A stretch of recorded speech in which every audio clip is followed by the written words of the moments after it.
High Court upholds death sentence of 2 in Nusrat murder case. PM orders evaluation to reintroduce stipends for girls. Task force on the cards to boost trade ties with India. Resistance maintaining norms, government failed.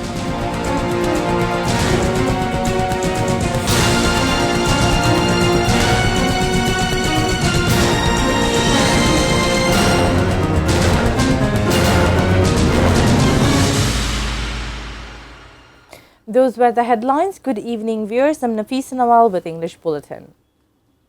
The High Court has upheld the death sentence of 2 convicts in Feni Shonagaji Madrasa student Nusrat Jahan Rafi murder case. They are prime convicts of the case Sirajuddollah, the sacked principal of Shonagaji Islamia Fazil Madrasa, and Madrasa student Shahadat Hussain Shamim. The court also gave lifelong imprisonment to 4 convicts commuting their death sentence and acquitted 10 others who had earlier been given death sentence by the lower court.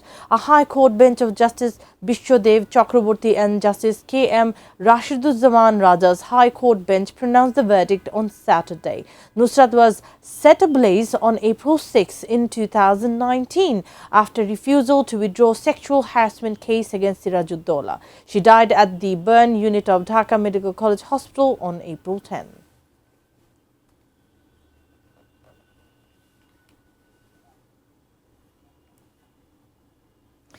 Prime Minister Tariq Rahman has directed the people concerned to evaluate the prospect of introducing universal stipend for female students up to honours.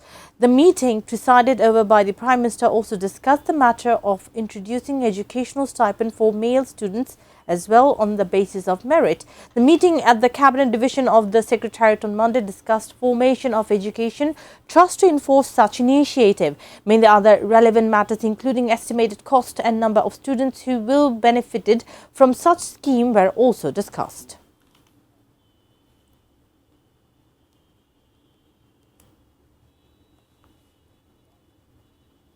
Bangladesh has decided to form a task force to take Bangladesh-India economic and trade ties forward. Commerce Minister Khondakar Abdul Muqtadir made the remark after his meeting with India High Commissioner Dinesh Trivedi at the Secretariat on Monday. The Commerce Minister claimed Bangladesh-India trade ties getting improved day by day. Indian High Commissioner Dinesh Trivedi said both the countries will progress further in bilateral ties, maintaining own interests. Meanwhile, at a meeting with LGRD Minister Dr. Abdul Moin Khan, US Ambassador to Bangladesh Brent Christensen said US wants to strengthen Dhaka-Washington bilateral ties.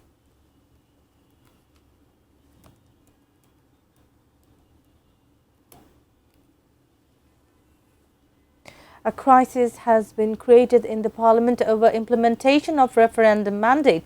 Leader of the opposition and Amir of Jamaat-e-Islami, Dr. Shafiqur Rahman, made the remark at a meeting with the editors of top national dailies at his Mintu Road residence on Monday. He also explained what he meant by saying crisis on implementation of referendum mandate.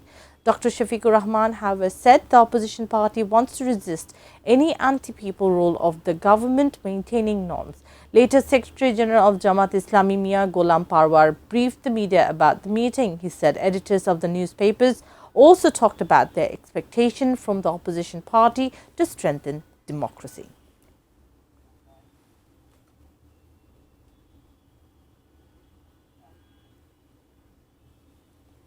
BNP has failed to resolve the crisis of the country. Convener of NCP and Chief Whip of the opposition Nahid Islam made the remark at a press conference at party's central office in capital Bangla Motor on Monday.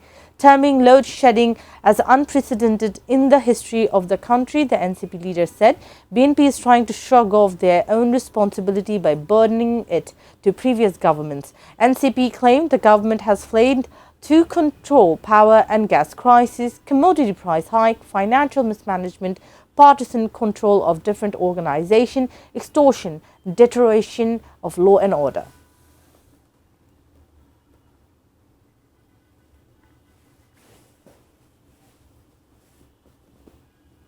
The Election Commission wants to present a local government polls better than that of national election. EC has no lack of commitment on the matter. Chief Election Commissioner AMM Nasiruddin made the remark while talking to the journalists after a dialogue at the Election Training Institute on Monday. The CEC said the incidents of violence are high always in local government polls. He, however, expressed optimism to control violence with the aid of law enforcement agencies. CEC said the Election Commission is taking preparation for the local government polls. There will not be that much of delay to hold local government polls. The present Election Commission has been able to restore people's confidence on EC.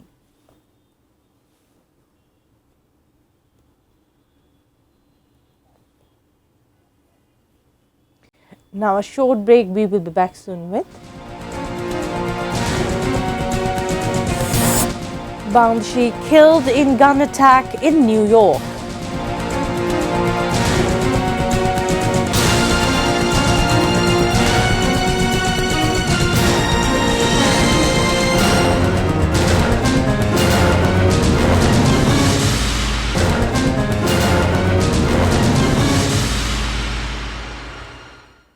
Welcome back. You're watching ATN News. This is English Bulletin.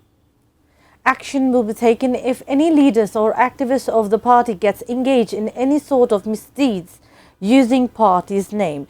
Acting Secretary General of BNP Ruhul Kabir Rizvi made the remark after paying homage at the tombs of Shahid President Zia Rahman and former Prime Minister and late BNP Chairperson Begum Khaleda Zia on Monday afternoon. He was flanked by leaders and activists of the party. The acting Secretary General of ruling BNP called upon the leaders and activists of the party to get involved in the welfare programs of Prime Minister Tariq Rahman, including structural development of the country.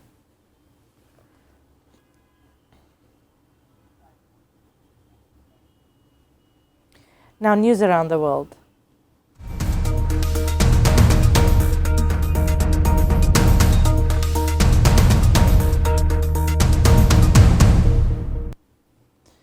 A Bangladeshi man, Muhammad Raju, was killed and another Bangladeshi, Russell, injured in a shooting in a restaurant in Brooklyn, New York. The incident occurred inside an American Best Wings and Pizza restaurant in Brownsville neighborhood of Brooklyn on Sunday. The gunman entered the restaurant and opened fire, striking Raju in the chest and his colleague Russell in the leg.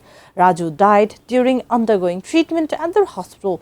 Russell is currently undergoing treatment and is said to be out of danger. Raju, who worked at the restaurant, was originally from Shonaimuri, Noakhali. New York police is yet to confirm the cause or identity of gunman.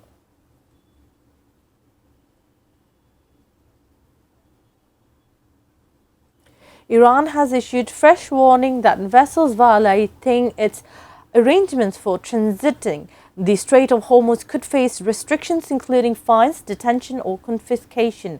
Meanwhile, U.S. Treasury Secretary Scott Bessent warned that Washington aims to serve every economic lifeline.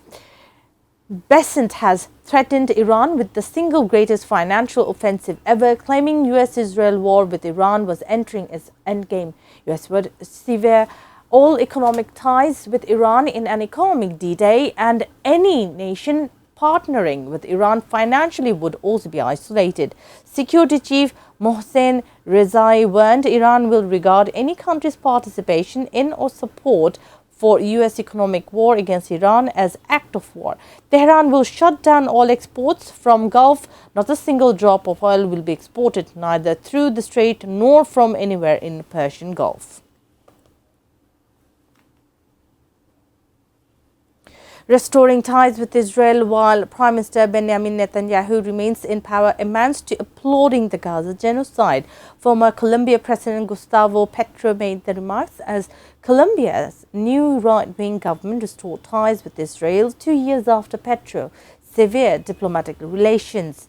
In a video message, Petro asserted that most of these killed in Gaza, where Israel continues its attack, are women and babies. Establishing relations with Israel while the Netanyahu government is in power means applauding a genocide in which 22,000 babies have been killed. He added Colombia had also experienced genocide in its past and stressed that humanity must not allow a new Holocaust in the world. He underlined that full sovereignty should be ensured for both the state of Israel and the state of Palestine.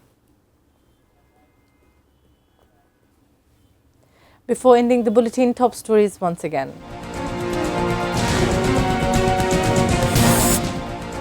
High Court upholds death sentence of 2 in Nusrat murder case.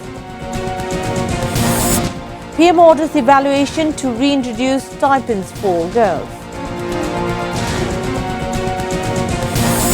Task force on the cards to boost trade ties with India. Resistance maintaining norms, government field.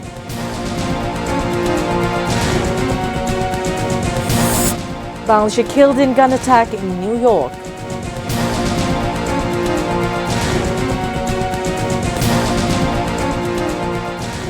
That's all from the newsroom for the moment. Thank you for being with us.